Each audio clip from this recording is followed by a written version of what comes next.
Hello and welcome to AFS classes. AFS classes में आपका स्वागत है। मेरा नाम है सौरभ गुप्ता। जैसे कि आप जानते होंगे, अगर आप मेरे को फॉलो करते हो तो यूट्यूब चैनल पे, और आप हमारा टेलीग्राम चैनल भी ज्वाइन कर सकते हो।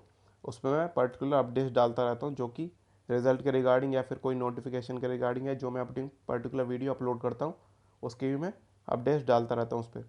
तो इसलिए आपको अगर लेटेस्ट अपडेट पानी है बैंकिंग या किसी भी एसएससी एग्ज़ाम से रिलेटेड, तो आप उस चैनल को ज्वाइन कर सकते हैं। कमेंट सेक्शन और डिस्क्रिप्शन में मैंने उसका लिंक डाल रखा है, और आप टेलीग्राम पे सर्च भी कर सकते हो एएफएस क्लासेस नाम से। आपको चैनल का लोगो दिख जाएगा हमारा, उसको आप उसके ज्वाइन कर सकते हो। बाकी मैं बताऊं कि आज इस वीडियो में बताऊंगा अपना कि क्या रूटीन रहता था मेरा daily as a bank aspirant, और कितने घंटे पढ़ना चाहिए आपको कि आप कोई भी बैंक एग्ज़ाम क्लियर कर सको। तो मैं पर्टिकुलर इसके अंदर ऐसे आपको झूठ नहीं बोलूँगा कि कितना पढ़ना चाहिए, क्या कैसे करना चाहिए, कि आप 15 घंटे पढ़ना चाहिए ऐसे, क्योंकि इससे फ़र्क नहीं पड़ता आप कितने टाइम पढ़ रहे हो। उससे फ़र्क पड़ता है कि आप कितने टाइम पढ़ रहे हो, प्लस किस हिसाब से एग्ज़ाम ओरिएंटेड पढ़ रहे हो या नहीं। कि अगर आप एग्ज़ाम ओरिएंटेड नहीं पढ़ रहे, मान लो कि आपके एक्टिव पैसे पढ़े जा रहे हो, आप एक्टिव पैसे तो आते ही नहीं पेपर में बैंक में, मगर आते हैं एसएससी में। तो इसलिए एग्ज़ाम ओरिएंटेड पढ़ना है, और ऊपर से आपको एक उस डायरेक्शन में पढ़ना है कि कुछ बोलते हैं अर्थमेटिक नहीं करनी है आपको। और जो मैं बता दूँ, अर्थमेटिक आपका एक बेस है जो कि आपको एक लीड दे देता है बाकी बच्चों से जो अर्थमेटिक नहीं करते। और मैं बताऊँ तो 90% बच्चे बैंक में अर्थमेटिक नहीं करते, इसलिए फिर उनका एग्ज़ाम क्लियर नहीं होता। और फिर वो बोलते हैं कि हम 5 साल से तैयारी कर रहे हैं। 5 साल से तुम तैयारी नहीं कर रहे, 5 साल से अपने आप को धोखा दे रहे हो। क्योंकि तुम जब तक पूरा एग्ज़ाम ओरिएंटेड, तुम 5 साल हो गए और अब तक तुमने पूरा सिलेबस ही ख़त्म नहीं करा जो आपका पेपर में आएगा, तो फिर तुम्हारा एग्ज़ाम कैसे क्लियर होगा। तो पहले तुम अपने सारे जो है स्ट्रॉन्ग पॉइंट है उन्हें तो करे जा रहे हो स्ट्रॉन्ग, और जो वीक पॉइंट है उन्हें एवरेज तो कर लो। तो इसलिए ये हमेशा करना चाहिए, क्योंकि आप वर्स्ट केस सिनेरियो लेके चलना चाहिए आपको पेपर में। मान लो जैसे एस बी आई पी में हुआ था कि डी आई बहुत मुश्किल आ गई थी, तो फिर क्या ऑप्शन था आपके पास, अर्थमेटिक करने का ऑप्शन था, क्योंकि अर्थमेटिक प्री लेवल पे कोई ऐसी खास नहीं आती है। आप जितना हवा बना रखा है आपने, डरते हो आप। तो वही चीज़ें मैं इसके अंदर ही बताऊँगा। और बाकी इससे पहले मैं आपको बता दूं कि मैंने कई सारे एग्ज़ाम्स क्लियर करे हैं, उसकी लिस्ट में आगे दिखा देता हूँ आपको। इनके मैंने पहले ही बताया अपनी वीडियोज़ में, इसलिए इसके बारे में कुछ ज़्यादा मैं डिस्कस करूँगा नहीं। स्कोर कार्ड भी डिस्क्रिप्शन बॉक्स में मैं लिंक डाल दूंगा, प्लेलिस्ट का अपनी स्कोर कार्ड देख सकते हो मेरे सारे। और बाकी मैंने एसएससी के एग्ज़ाम क्लियर करे हुए हैं। एसएससी के बोलेंगे कोई एसएससी में क्यों नहीं जाता, एसएससी के आप देखोगे किसी का भी रिजल्ट नहीं आया। 2018 वाले का है, उस टाइम मैं तैयारी नहीं करता था किसी भी कॉम्पिटेटिव एग्ज़ाम की, उस टाइम जस्ट मैं पास आउट ही हुआ था। तो इसलिए ये मत बोलना कि एसएससी में क्यों नहीं गया, एसएससी में ही जाना है मेरे को मेन तो, मगर रिजल्ट ही नहीं आया फाइनल तो कैसे आ सकते हैं। तो इसलिए मैंने बैंक एग्ज़ाम को प्रेफर करा कि उनमें जल्दी पोस्टिंग हो जाती है। तो मैं इन्हें क्यों बोला कि मैं बैंकिंग एस्पिरेंट नहीं था, क्योंकि मैं बताऊँ तो मैं एसएससी एस्पिरेंट ही था। कि मैंने देखा तो एसएससी में ही अच्छी जॉब होती है एज़ कम्पेयर टू बैंक। हाँ, पैसा भी ज़्यादा होता कुछ में है, मगर एक तो वैल्यू नहीं है बैंक के एम्प्लॉय की, ट्रांसफ़र कर देते जहाँ मर्जी उठा के। मतलब कि आप दिल्ली में मिली है आपको पोस्ट, तो 3 साल बाद आप कहीं तमिलनाडु भेज दिया, तमिलनाडु फिर जम्मू कश्मीर भेज दिया। आरबीआई के रेट भी मेरे को मिले थे बहुत सारे बच्चे जो 5-5 साल से पीओ लगे हुए हैं, अब ऑफिसर स्केल 2 भी हो गए हैं। उन किसी को जम्मू भेजा हुआ था, पंजाब भेज दिया, पूरे सर्कल में कहीं भी ट्रांसफ़र करते रहते हैं उनके। तो उनका यही है कि जॉब आरबीआई की बढ़िया है, बाकी तो सब ऐसी जॉब है, कोई आपको सेटिस्फाई नहीं करेगी। वो बात अलग है कि सबका पॉइंट ऑफ व्यू अलग है, मैं अपना पॉइंट ऑफ व्यू बता रहा हूँ। मैंने तो ऐसा जॉब के लिए, मतलब कि एक जॉब होगी हाथ में, उसके बाद फिर हम एसएससी का वेट कर सकते हैं। तो अब मेरे पास जॉब है, तो मैं एसएससी की प्रिपरेशन भी करूँगा, और एसएससी के जो आने वाले रिजल्ट हैं उनका भी वेट कर सकता हूँ मैं, क्योंकि 3-3 4-4 साल तो कम से कम लगाता ही है एसएससी। तो ये बात तो हो गई कि मैं बैंक एक्सपीरियंस था नहीं, फिर उसके बाद मेरे को दिखा, तो इसलिए मैं बैंक के अंदर आया। पहली बार दिया था मैंने IBPS PO दिया था मैंने, 2019 वाला, जो कि इससे पहले हुआ था। ये 2020 वाला तो अभी हुआ था 2019 वाला। उसके अंदर मैं बिना कोई मतलब कि फॉर्म भर दिया था, बस बिना कोई तैयारी करे चला गया था प्री देने। और मेरे को कोई उम्मीद नहीं थी, ठीक ठाक पेपर गया था मेरा, मगर मेरे को पता भी नहीं था कट ऑफ किस हिसाब से जाती है। मैंने देखा रिजल्ट आ गया, मैंने अपना खोल के देखा, वहाँ लिखा था congratulation, you are provisionally selected in, मतलब IPS CRP 9 करके ऐसे कुछ था मतलब।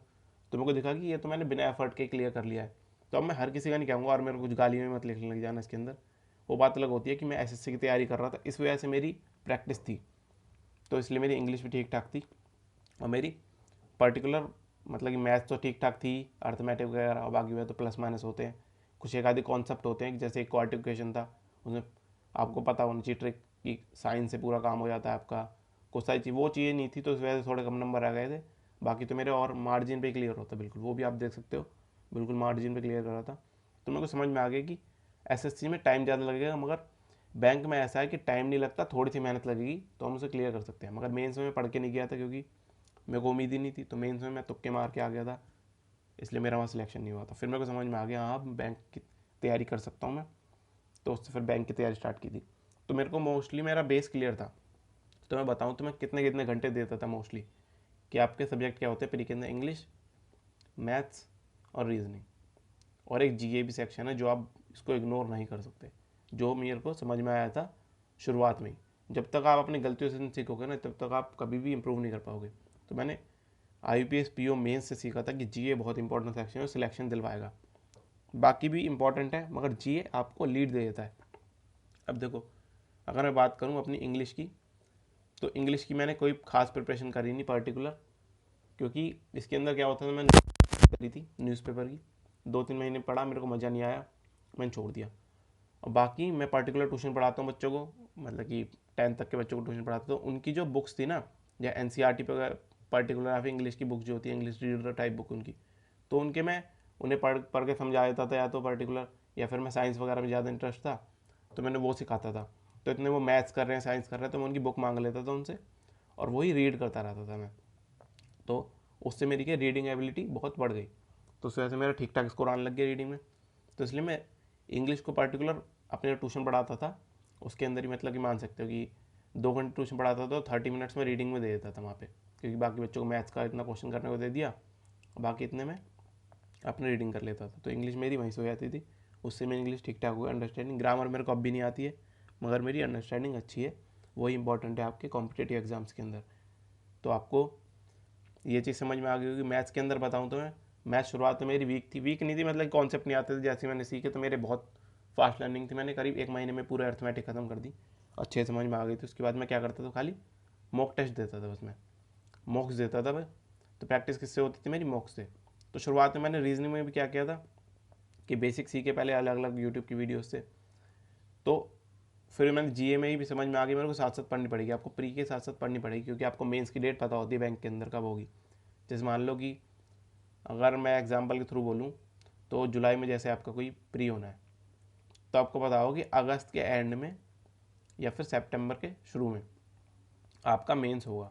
तो आपको पता है कि मेंस होगा, तो इसके 4 महीने पहले की, यानी क्या हो गए हमारे कि मार्च, अप्रैल, मई, जून, जुलाई, ये 5 हो गए आपके, ये पर्टिकुलर मतलब 4 भी ले सकते हो आप, अप्रैल से चालू कर सकते हो कि मार्च, अप्रैल, मई, जून, जुलाई, ये जो है आपको पाँचों अच्छे से करके जाने हैं। और अगस्त के एंड में पेपर हो रहा है, तो आपके 15 दिन पहले तक के करंट अफेयर पढ़ के जाने हैं आपको, मतलब 15 अगस्त तक के। तो आप पहले से पढ़ते रहोगे तो सही रहेगा। अगर आप आखिरी की मैं प्री का रिजल्ट आने के बाद उसके बाद पढ़ोगे तो बेकार है, उसमें फिर आपको मतलब सारा मिक्सअप हो जाएगा और आपको कुछ याद भी नहीं रहेगा, जो मेरा IUPAC PO मेंस के टाइम पे हुआ था। तो वो चीज़ मेरे को पता थी, इसलिए मैंने पहले से पढ़ने स्टार्ट करे थे। तो आप अगर पहले से हर महीने के स्टार्ट कर पढ़ते रहोगे तो आपको रिवाइज करने में आसानी होगी। तो ये चीज़ थी। तो मैं इसमें बताऊँ तो मैं करता था अराउंड 2 घंटे, मान सकते हो आप इसके घंटे, हाँ मतलब 2 घंटे पर्टिकुलर प्रैक्टिस करता था। मेरे पे एक ही बुक थी, वो पुरानी सी बुक पड़ी थी भाई की एक, उससे ही पहले उन्होंने तैयारी करी थी मेरे भैया ने, तो उससे ही मैंने तैयारी करी थी उसकी बुक की, मैंने पूरी बुक उसको ख़त्म कर दी थी, अर्थमेटिक थी उसके अंदर पूरी। तो उसके बाद मैंने मॉक देने चालू किए थे, फिर मैथ्स की पर्टिकुलर प्रिपरेशन करता ही नहीं था। तो आप अगर सारे बेसिक कॉन्सेप्ट सब कुछ क्लियर हो गया ना आपका, तो फिर आपको तैयारी की जरूरत है, आपको मॉक टेस्ट देने फिर। और रीजनिंग में वैसे सारे कॉन्सेप्ट मैंने समझ के यूट्यूब से, मतलब पार्टिकुलर फ्री वीडियो, कभी मैंने कोई पेड कोर्स नहीं खरीदा, ना मैं कभी किसी को कहता पेड कोर्स खरीदो, वेस्ट ऑफ मनी है वो।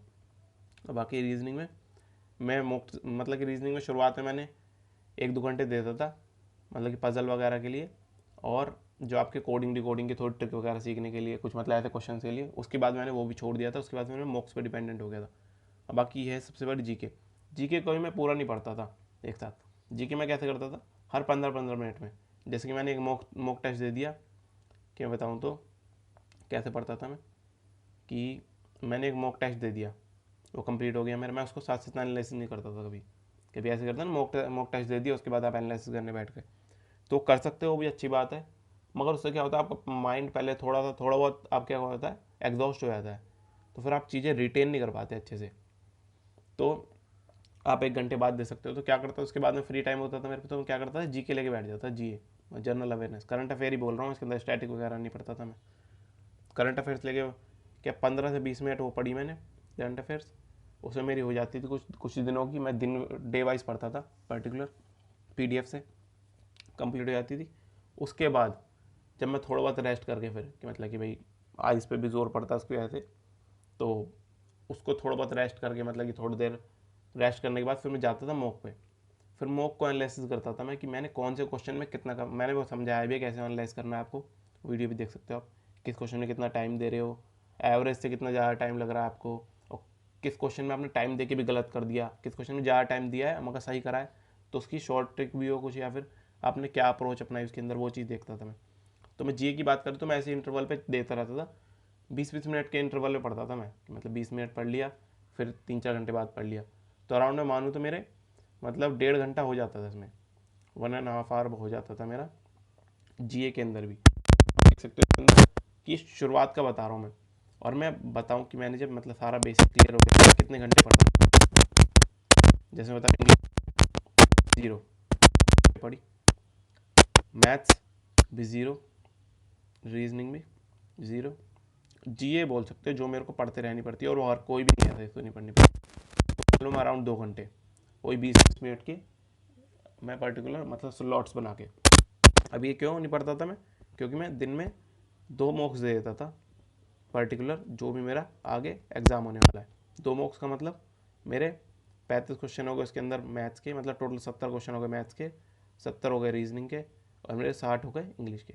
तो इन्हीं से मेरी प्रैक्टिस हो जाती थी, और इनको एनालाइज करना फिर, तो वही चीज़ थी। तो अराउंड में मान सकते हो आप कि नॉर्मल डे में मतलब पूरी प्रिपरेशन होने के बाद 2 घंटे जीए में, 2 घंटे मॉक्स में, और 1 घंटा एनालिसिस करने में, मतलब ज़्यादा नहीं लगता। अगर आपके अच्छी स्कोर आ रहे होंगे तो आपको ज़्यादा नहीं लगेगा। टोटल 5 घंटे मान सकते हो आप ये, कि जिसमें आप अच्छे से स्कोर कर सकते हो, अगर आप मतलब सारे एग्ज़ाम क्लियर कर सकते हो। मैंने तो मेरा तो ये फॉलो किया था मैंने, बाकी सबका डिफरेंट हो सकता है। और बाकी आप वीडियो शेयर कम करते हो, शेयर कर दो ज़्यादा से ज़्यादा वीडियो, जिससे कि ज़्यादा से ज़्यादा लोगों तक पहुँचे। और कमेंट्स में अपने डाउट लिख दिया करो, क्योंकि मैं सबके डाउट क्लियर करता हूँ, क्योंकि मेरी ऑडियंस अभी इतनी ज़्यादा नहीं है। बाकी ज़्यादा भी होगी तो मैं पर्टिकुलर सबके डाउट्स क्लियर करने की कोशिश करूँगा, क्योंकि मेरे कभी डाउट्स क्लियर नहीं होते थे, तो मैं डाउट में ही रहता था। तो अब किसी का डाउट है आप पूछ लो, मैं क्लियर करने की पूरी से पूरी कोशिश करूँगा। इस वीडियो में इतने। अगर वीडियो पसंद है वीडियो को लाइक कीजिए, शेयर कीजिए, और चैनल को सब्सक्राइब कीजिए। मैं पर्टिकुलर भी सब्जेक्ट वाइज स्ट्रेटेजी बताऊँगा आपको, प्री और मेंस के दोनों के लिए। थैंक यू आपका वीडियो देखने का।